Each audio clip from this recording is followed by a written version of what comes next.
short story is easy enough, but how to choose which segment to read from a novel is pretty tricky, because no segment will give you a feeling for the whole.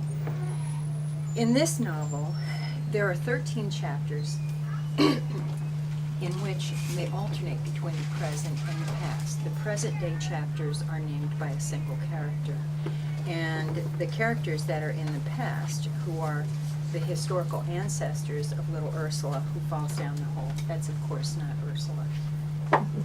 That is the book designer's mother. Is it really? It is. And I said, but that child is too old, and she's not biracial. She said, that's my mother. That's the way things are done, okay? So I thought, I'll just list off the chapters to give you an overview. Chapter 1 is Ursula. Chapter 2 is the alchemist's last concubine. This is Qin Lao, who lived in the 3rd century B.C., and he is a Taoist alchemist, and this has to be one of people's favorite chapters, I think. It's some very funny stuff in there, and I enjoyed it. Chapter 3 is Justin, who is Ursula's father, who is Chinese American, with a little bit of Polish thrown in there. Chapter 4 is the caravan master's lieutenant. This would be Olavi, who lives in Finland in the 8th century A.D. Now, Finland in the 8th century A.D. still is pre-literate, whereas in the 3rd century B.C., you know, a full millennium earlier, China was very advanced. Chapter 5 is Annie, who is Ursula's mom. She's a librarian. Chapter 6 is the Minister of Maps, and this is really a polyvalent sort of title, because there are two ministers of maps in here. The Minister of Maps in China, and then the Jesuit who comes over there to convert them becomes the Minister of Maps for the Jesuit order. This was also a really fun chapter to write, because these characters are wonderful. René Josserand, who is our Jesuit, he's given the task of catechizing a young Chinese woman who is so witty and so resistant that she has worn down the older Jesuit, and it's a fun chapter.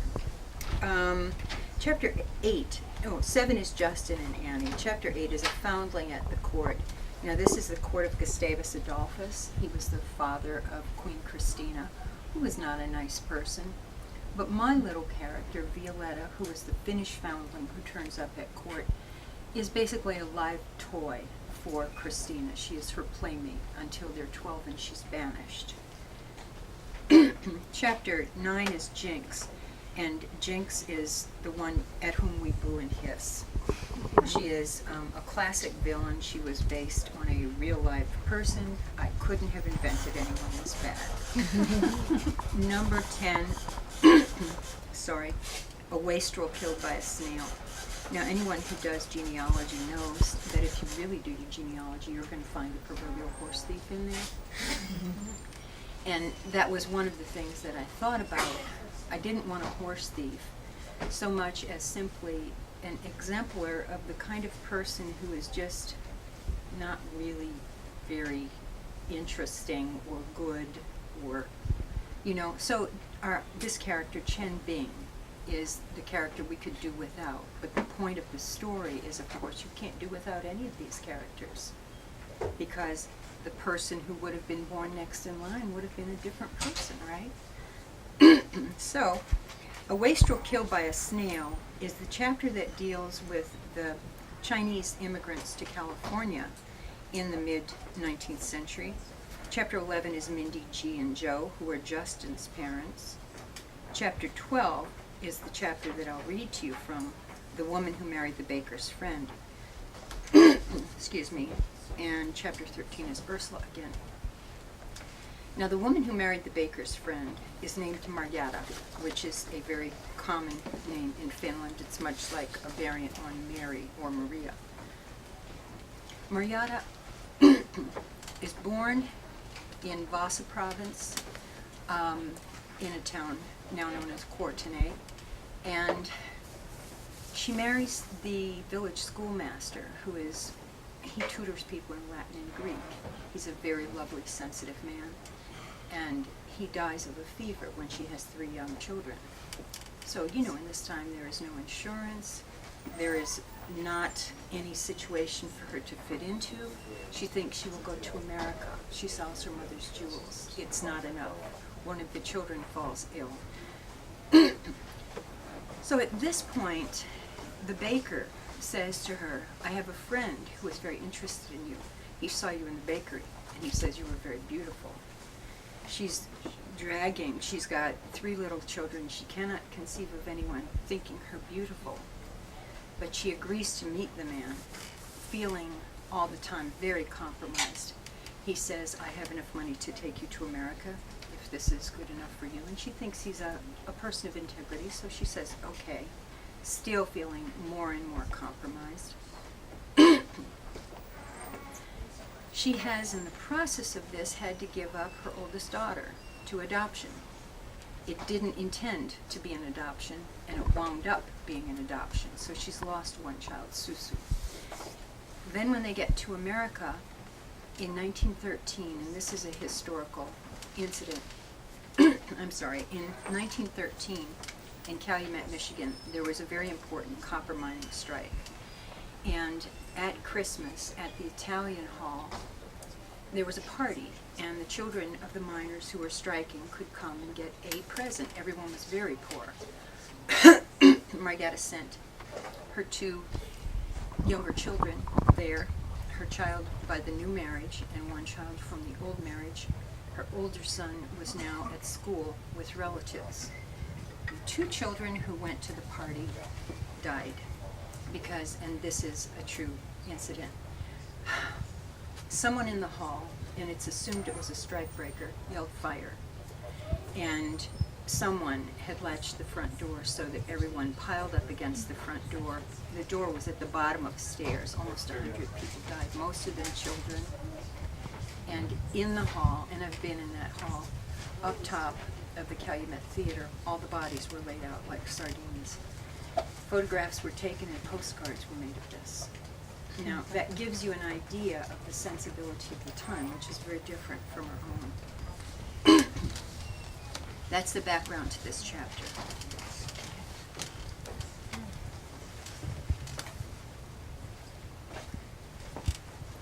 Jaakko is the son who has gone to high school in Rovaniemi, which is about the equivalent of Ishpeming, Michigan. When Jaakko finishes high school, he stays in Rovaniemi and gets a job. The First World War is over. He sends money. He does not say what the job is, and Marietta does not ask. Jaakko has a job that has dignity. Marietta tells this to Isak again and again. They sleep in the same bed, but they hardly speak. Marietta has never recovered from the deaths of the children. I am so sorry.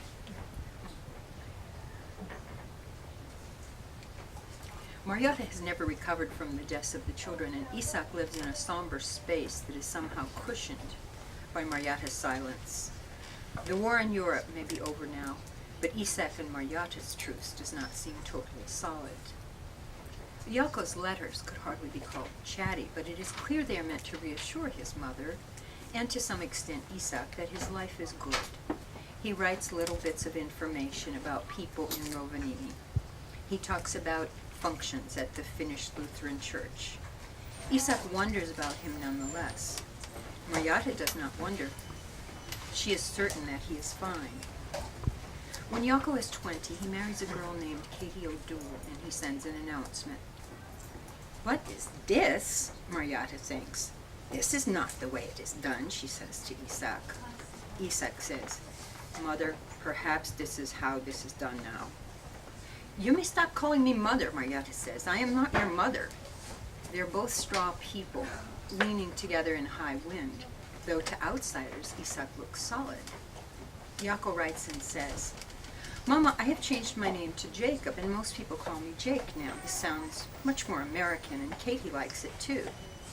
Marietta does not write back. She is waiting for the world to cave in. What next? And was she not the one who so badly wanted to be an American? Her son writes again.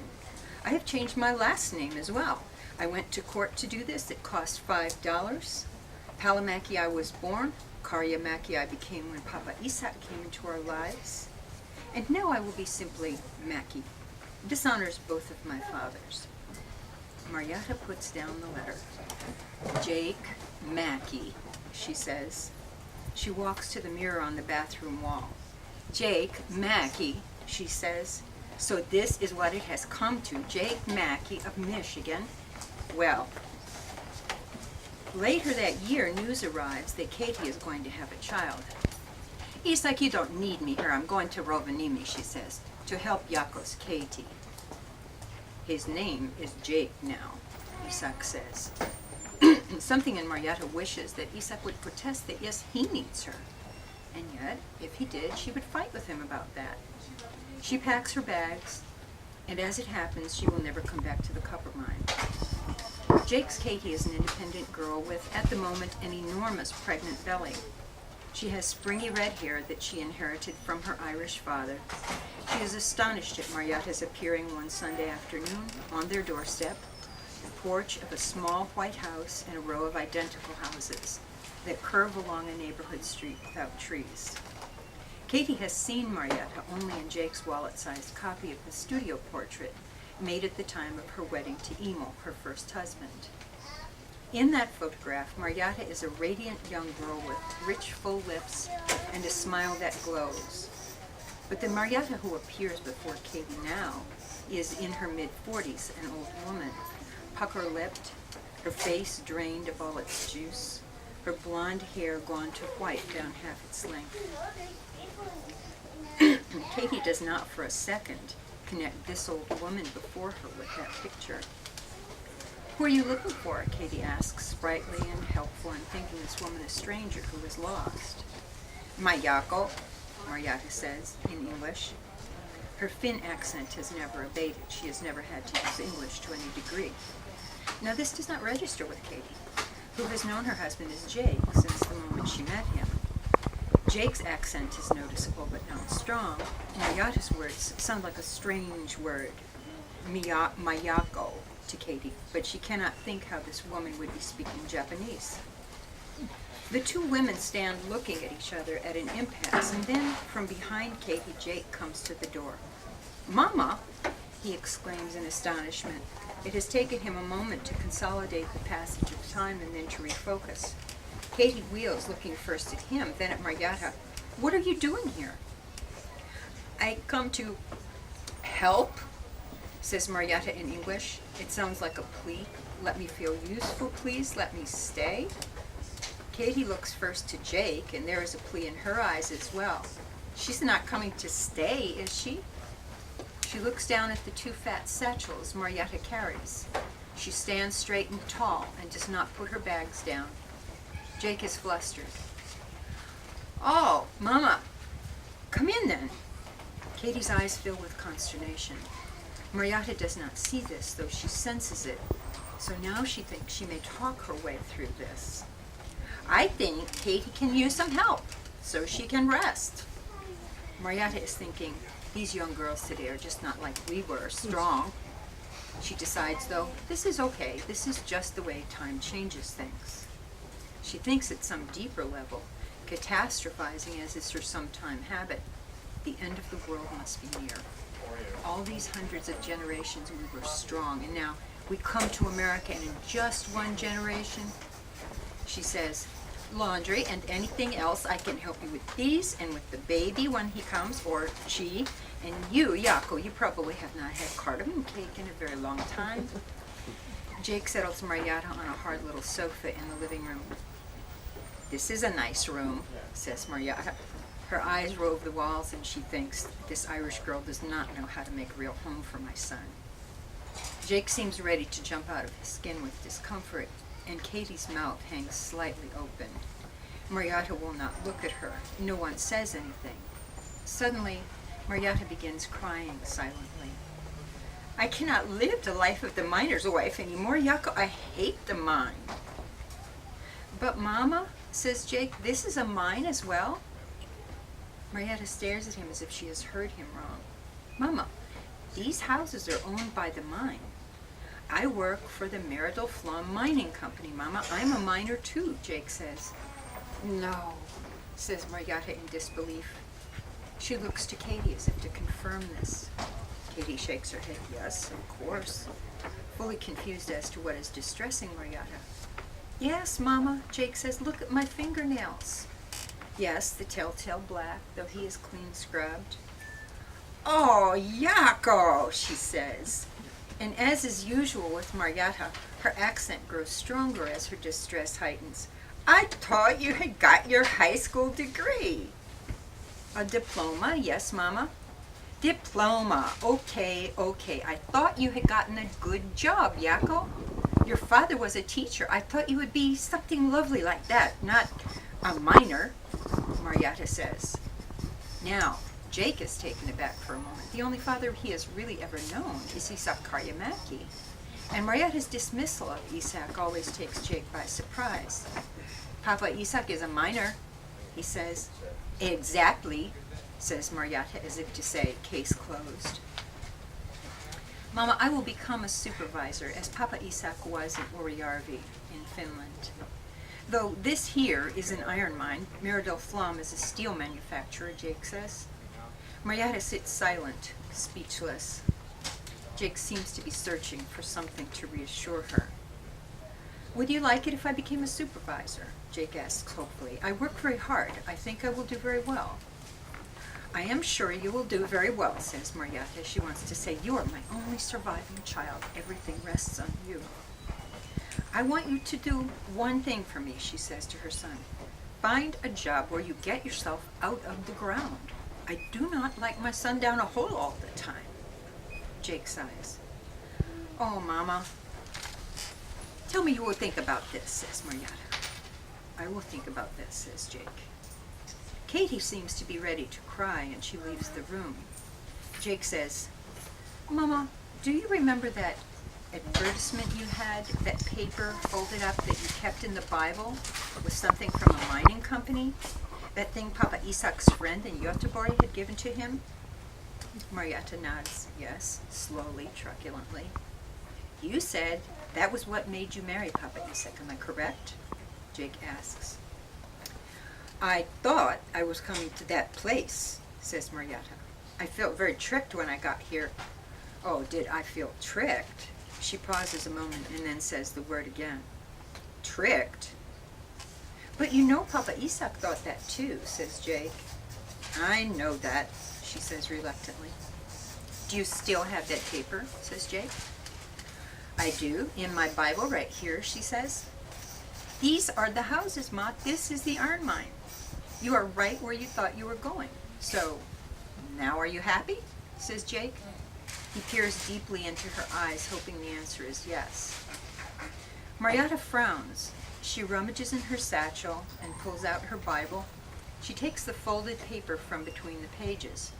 It is placed right in the 3rd chapter of Proverbs. The paper has been unfolded so often that it is deeply perforated along with creases and threats to fall apart utterly. Marietta stares at the picture. Jake goes on. We have an opera house here, Mama. Over 1,000 seats. We have a Carnegie library with 20,000 books.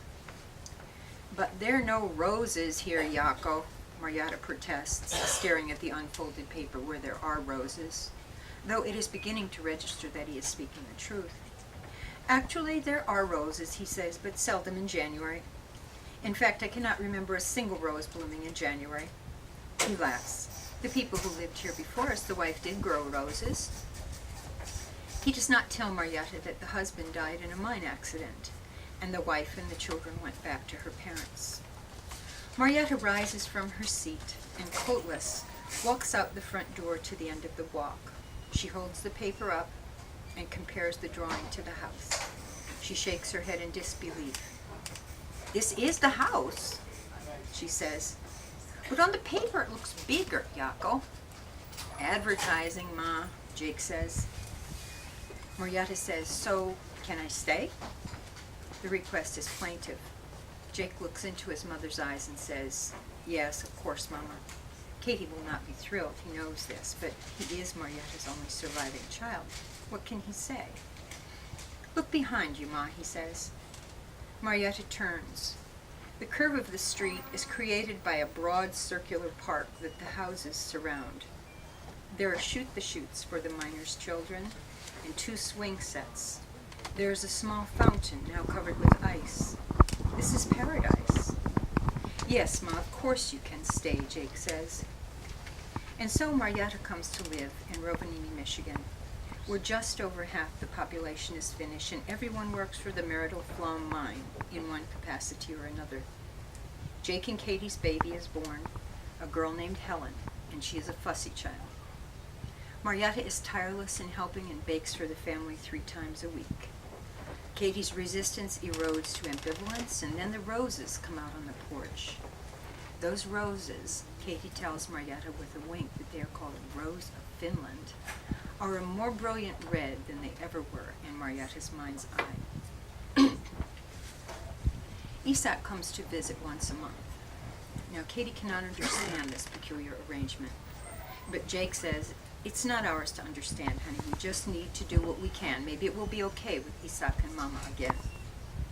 When Isak comes, he talks more than he has ever talked. Isak is not a talker. Marietta listens. She thinks she may be falling in love with this man whom she married 17 years ago. He continues to visit. He sleeps overnight on the fold-out bed when he comes, as if he were someone's cousin. Katie is pregnant again, and the baby this time is a boy. They name him Willis. The following year, a girl, Emmeline. 2 years later, another girl, Martha. And then 5 years later, the last child, August, who will grow up to be called Gus, and who will father Garrett, who will father Annie, who will give birth to Ursula. Each month, Isak visits and sleeps on the fold-out bed kept in the front bedroom closet. Marietta is happier than she has been since she came to America. Jake has indeed risen to be a supervisor, but Marietta, with Katie's full backing, has said, "No, you are not finished. We want you out of the mine every day." Jake runs for county mining inspector, and at the age of 29 he wins over the middle-aged Cornishman who had held the position before him. To the Finns in the mine, it is a national triumph. To Marietta, it is a triumph of a different sort. It is not a degree from a fine university, but it will get her son out of the mine all the time. He will be in an office and out of the dark tunnels. He will be doing a valuable job making sure, on his periodic brief trips underground, that conditions are safe for the miners, inspecting equipment, the hoists, cages, skips, ladderways, making sure ventilation is adequate and fire hazards are absent. He is well loved by the men because he has been one of them now for more than 10 years. The Finns in the mine especially are proud. He is one of theirs. The week after the election, Isak says to Marietta, not as if it had never occurred to him, but in a tone that seeks some resolution, "Marietta, all these years has it been that you do not respect me because I work with my hands?" She looks at him guiltily, stonily. Without realizing why, she remembers that silly Camp Ambivalence, which had never had more than one house and where nobody wanted to live. She almost laughs, thinking she lives there now, herself, in some sense. She says, "We are not talking about you, Isak. We are talking about Jaakko." "Good," he says, "but the boy's name is Jake." She corrects him. "And the boy is a man." It is a Wednesday in August. The roses are past their peak, and the ladies in the neighborhood who do canning, Katie is not one of them, but a modern girl, who despite her 5 children still looks young, have put up their raspberry preserves as well as their peach and their strawberry jam. They have canned tomatoes and corn for the winter. In the Maki household, Marietta does this. She hums while she works. She sends some of her canning home to the copper mine with Isak when he visits. Katie dresses in flapper-length skirts and has worn her bright red hair bobbed since her 3rd baby. Campaigning for Jake's election, handing out little cards that carry Jake's picture, she has been an asset. Everyone thinks of the beautiful red-haired wife of Jacob Maki as part of the package. She seems to embody resilience and possibility. Jake has been county mining inspector now since last November. He knows his job. Everyone is pleased. The company, the county, the miners, the family. There have been no fatalities in the mine since the freak accident that took the life of George Comley, the previous inhabitant of the house on Orr Circle, where Jake and Catherine Ursula Maki now live with their little ones. The house is owned by the mining company, and as an elected official, Jake is no longer an employee of Merital Wong, but the company makes an exception to allow the family to live there. After all, they are so solidly established, and they have improved the house, and Jake might just be back working for the steel company come next election. The morning is all blue and gold. Jake has left for his office at the usual civilized hour, so different from the days when he worked underground in the mine. A neighbor, Mrs. Seabloom, from the far side of the circle, has brought the family several jars of watermelon pickles she has canned the previous week.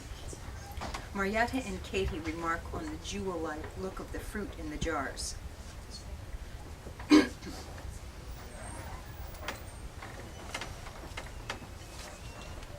Marietta holds one jar up to the light in the living room window. Oh, it is like that stone in your ring, Katie. That ring Yako gave you when you got engaged. What do you call that stone? Katie says. She's distracted. She's pinning up a hem on a school dress she's making for Helen. The dress is an odd red plaid printed with apples. Katie is proud of her skill at keeping the children well dressed on Jake's salary. She takes a half-dozen straight pins from between her lips and says, "Stone? What?" "Your engagement ring, Katie," Marietta says. "Oh, that's a peridot. It's my birthstone." "Ah, beautiful green," says Marietta. Willis and Emmeline and Martha have made a train out of cardboard boxes from the grocery store and are playing railroad on the rag rug in the living room. Willis is wearing an old hat of Jake's, a hat that got a burn hole in it from someone's cigar during the campaign. He is tootling very loudly. "My goodness, Willis," says Marietta, laughing. "You are a noisy little boy."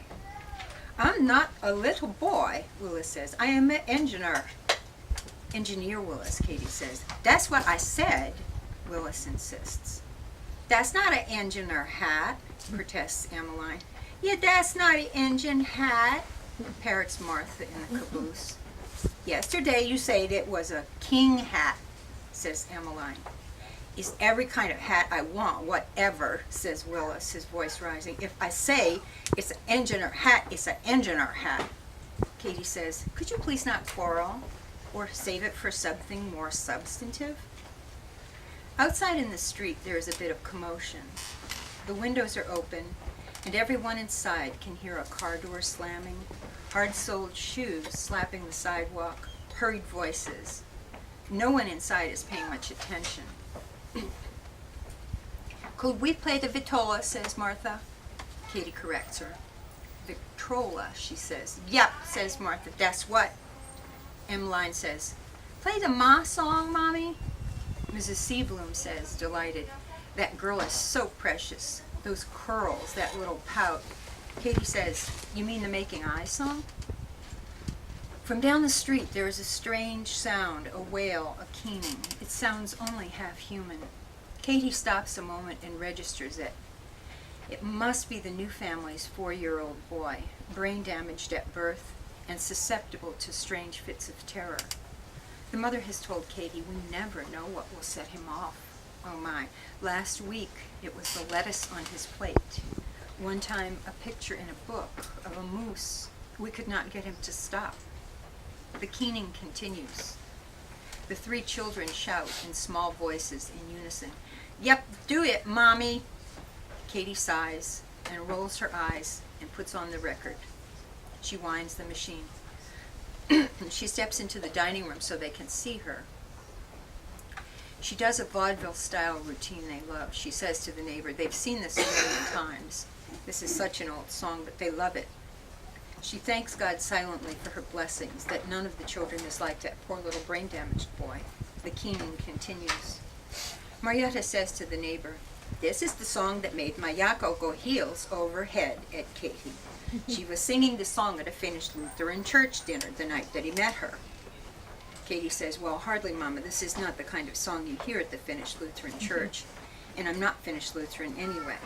Marietta says, oh, well, I guess not. Nearby is at the house next door. A girl's voice yells urgently, Mother, Mother, come down here. Hurry. And then the front door slams heavily. Katie begins to think something is wrong in the neighborhood. What could it be? She will go see when she finishes this. It was some kind of picnic where I met Jake, says Katie. The song starts up, and Katie sings and mugs along with it. Ma, he's making eyes at me. Ma, he's awful nice to me. Ma, he's almost breaking my heart. There's a knock at the door. Katie stops singing. The record on the Victrola keeps playing. Marietta is clapping along slightly behind the beat. The three in the cardboard box train clap their hands in insistent protest. Sing, Mommy, sing! Katie goes to the door. It is a man from the mine office. He speaks in a low, urgent tone, and Katie looks over her shoulder at Marietta, a look that says clearly something is terribly wrong. She wobbles her head strangely as she continues to talk to the man, as if pointing for Marietta's benefit first to the children, then everywhere else, outdoors, upstairs, anywhere. The message is send the children away. There is a silence for a split second, and then on the Victrola a new song begins. Toot toot tootsie goodbye, toot toot tootsie don't cry. Martha and Emmeline in unison applaud and cheer, and Willis, the engineer, pantomimes pulling his train engine's whistle. They just love this song. They're not sure what all the rest of this means about sadness and jail, but they sing it with gusto. The choo-choo train that takes me away from you, no words can tell how sad it makes me. Kiss me, Tootsie, and then do it over again. Katie says to Marietta, her voice level but striving to beat out the Victrola, upstairs, Mama, get them into their rooms. Marietta's eyes are wide in response, her brow lifted in terror. Willis says, wait till the train comes. The man on the Victrola sings, watch for the mail. I'll never fail. If you don't get a letter, then you'll know I'm in jail. Katie starts keening, doubling over as she stands, and the children freeze, still as statues. What could be wrong? Toot toot tootsie, don't cry. Toot toot tootsie, goodbye. Willis shouts at his mother, his voice breaking into a squeak. Don't cry, Mommy. The song says, don't cry.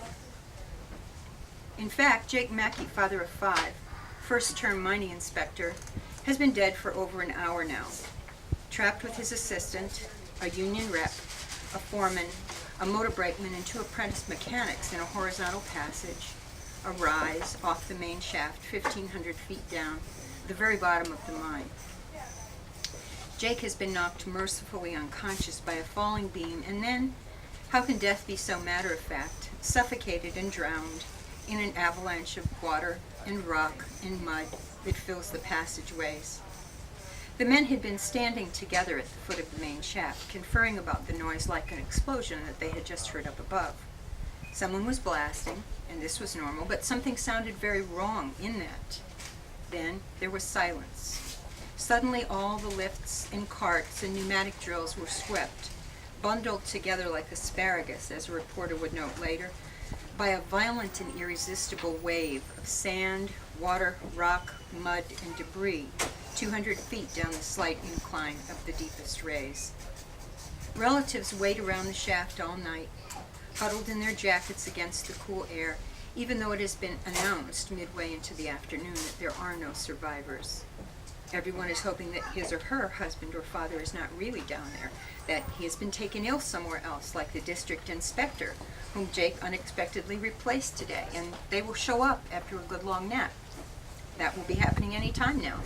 Anytime. Jake Maki's funeral at the Finnish Lutheran Church in the heart of Rovaniemi is attended by 300 people. The dirt that the shovelers lift out of his waiting grave sits looking dark, damp, and rich, heaped around the rectangular hole. He has been well loved in the community. There is a newspaper photograph in the August 15th, 1926 Finnish language gazette's report of the disaster that shows Katie in an ill-fitting borrowed black dress in the hot August day, holding baby Gus up against her shoulder as she leaves the church, trailing Jake's casket. Her face is washed clean of her pain and her loss.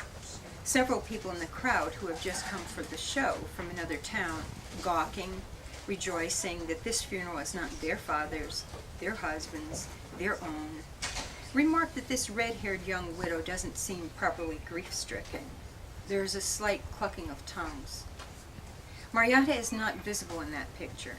She is behind Katie, holding Willis's right hand.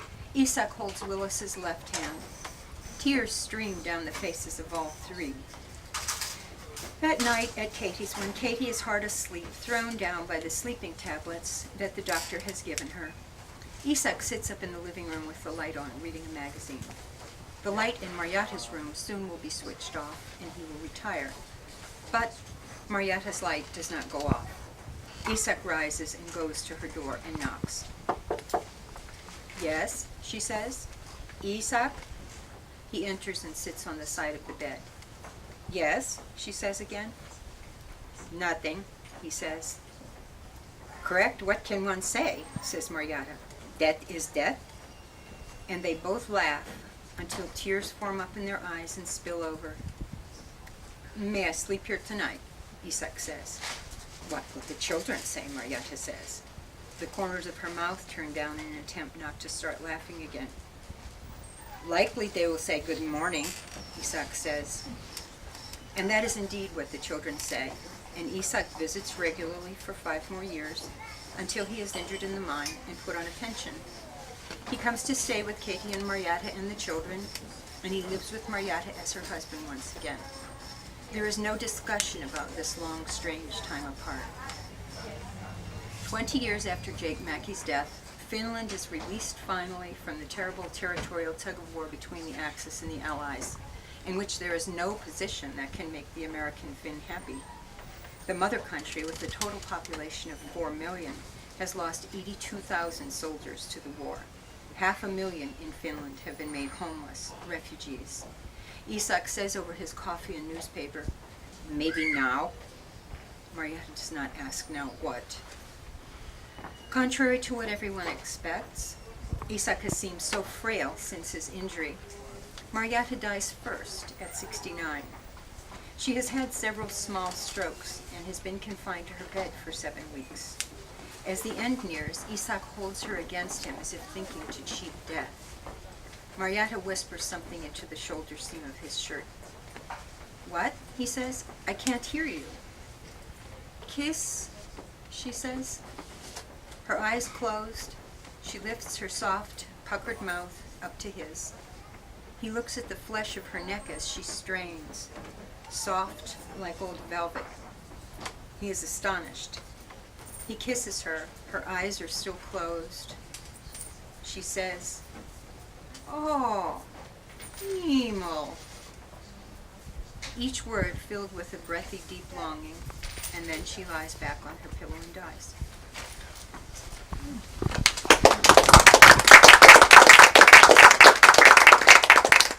That is not the easiest chapter to read. No, you sing so well, too. Well, I thought it would be silly just to read you the words.